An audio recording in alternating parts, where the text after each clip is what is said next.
मैं जो घर पे थी, हम छोटे मैदान में रहते हैं, मैं घर पे थी और ये बच्चा मदरसे का छुट्टी हुआ तो ये घर आया और उसे कहने लगा अम्मा मैं बहुत दूर जा रही हूँ। तो उसको रोका।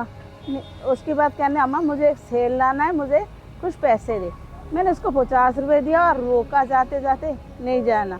इसने कुछ बोला नहीं, हंस के चला गया। मैं नमाज पढ़ के जैसे ही मैंने उठा, इतनी देर में सुना जो मेरा बेटा कुएं में गिर गया। इतनी देर में सुना जो मेरा बेटा कुएं में गिर। नमाज पढ़ के मैं उठा और मैंने जायनमाज़ रखी और इतनी देर में सुना जो मेरा बेटा गिर गया कुएं में। बच्चे आगे बोला आंटी ऐसे रात कुएं में गिर गया। मैं भागते हुआ आई, चादर उठाया इसके। अब मैं आई जैसा आके मैं इनको बोला भाई मेरा बच्चा उतार दो, निकाल दो।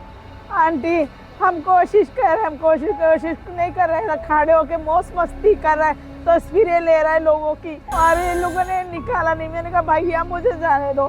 मैं कुएं के पास गई तो मुझे हटाया लोगों ने, कहने लगे नहीं आप हट जाए यहाँ से। मैंने वहाँ बैठ जाए। मैंने कहा नहीं मेरा बच्चा इसके अंदर गिरा हुआ है, मैं कैसे हटूँ, मेरा बच्चा निकाल दो तुम लोग। हाँ निकाल देंगे, अभी हम कोशिश कर रहे हैं ये बोल के ना उन्होंने मुझे हटा एक तरफ बिठा दिया बिल्डिंग के नीचे। फिर मैं वहाँ बैठ कर अल्लाह ताला की इतनी जिक्र करती रही। उन लोगों ने कहा नीचे कुत्ता गिरा है, बच्चा नहीं है। मैंने कहा जब कुत्ता गिरा है तो बच्चा भी है। तो उसके बाद कहने लगे नहीं है इसके अंदर। मैंने कहा इसके अंदर है। मैंने उसको जोर लगाया तो वो लोग हंस रहा है, मुस्कुरा रहा है, इधर उधर हो रहा है।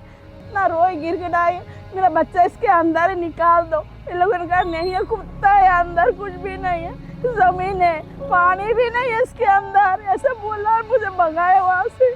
कह रहे जाओ यहाँ से। इसको भी भगाया। कुत्ता मेरा कुत्ता ला के दिखा रहा है सबको और सारे तालियां बजा रहे हो खड़े होके। गिरा 6 बजे, उठाया 11 बजे। अगर जल्दी उठाते तो मेरा बच्चा बच जाता। अल्लाह ताला उसको करम करता है ना।